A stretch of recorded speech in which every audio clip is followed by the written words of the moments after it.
আসসালামু আলাইকুম। আজকে আমরা কথা বলবো মামুনুর রশিদ আঙ্কেল। আসলে আঙ্কেল আসছে রংপুর কুড়িগ্রাম থেকে। উনি হচ্ছে তীব্র ব্যথা। আমাদের এখানে হচ্ছে কত ৬ তারিখে ভর্তি হয়। তীব্র কোমরে ব্যথা। উনি হচ্ছে বিছানা থেকে উঠতে পারতো না, বসতে পারতো না। তারপর হুইল চেয়ারে ছিল। কি অবস্থা এখন আঙ্কেল বলেন? আমরা ওনার থেকে শুনবো। পিএলআইডি ওনার ডিস্ক প্রলাপস হইছে। ইনশাল্লাহ মোটামুটি আমি খুবই ভালো সুস্থ এখন। হুম। কি তা অবস্থা এখানে আসছেন যখন তখন কি অবস্থা তখন ছিল? তো সেই বিশাল সেরকম অবস্থা, কান্নাকাটি আমার, হুম, এইরকম কান্নাকাটি, ছেলেপেলে খুব কান্নাকাটির মধ্যে ছিলাম আমি। হুম। এখন ইনশাল্লাহ অনেকটাই সুস্থ। কতদিন থেরাপি নিলেন? থেরাপি নেবে আজকে 7 দিন হয়ে গেল। মাত্র ৭ দিন থেরাপি নিছে। উনি উঠতে পারতো না, বসতে পারতো না নাকি? হুইল চেয়ারে ছিল, ব্যথার জন্য উনি হচ্ছে নড়াচড়াই করতে পারে নাই, কান্নাকাটি। এখন কি অবস্থা বলেন? ভালো, এখন খুবই ভালো খুবই ইনশাল্লাহ। ভালো। আজকে বাড়ি যাবেন? বাড়ি যাবো ইনশাল্লাহ। বাড়ি যাবেন, হাইটা দেখেন।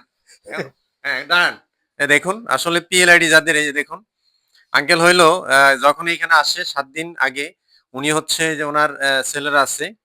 ভাইয়া আসেন, এদিকে আসেন, আসেন এদিকে আসেন। ভাইয়ারা আছে। উনি হইলো বসতে পারতো না, দাঁড়াইতে পারে। কি অবস্থা ছিল বলেন তো ভাইয়া?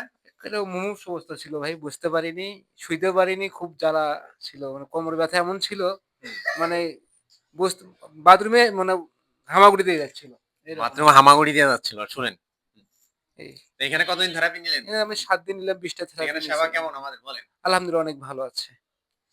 তো হচ্ছে যাদের এরকম পিএলআইডি সমস্যা ছিল, সমস্যা আছে, তারা হচ্ছে ইনশাল্লাহ আমাদের সাভার ফিজিওথেরাপি সেন্টার দীর্ঘ 20 বছর যাবত।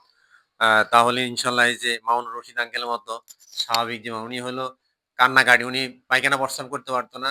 হুইল চেয়ারে করে আপনার হলো বাথরুমে নিয়ে যাইতো। ওই যে ওনার ছেলে বলছে মুমূর্ষু অবস্থায় ছিল। তা এখন আলহামদুলিল্লাহ। তো দোয়া করি হ্যাঁ আমাদের জন্য। হ্যাঁ, অবশ্যই দোয়া রাখবো। আপনি খুশি তো ইনশাল্লাহ? ইনশাল্লাহ আমি খুবই খুশি। আলহামদুলিল্লাহ, ভালো করা মালিক আল্লাহ। আমরা আপ্রাণ চেষ্টা করি। ধন্যবাদ সবাইকে।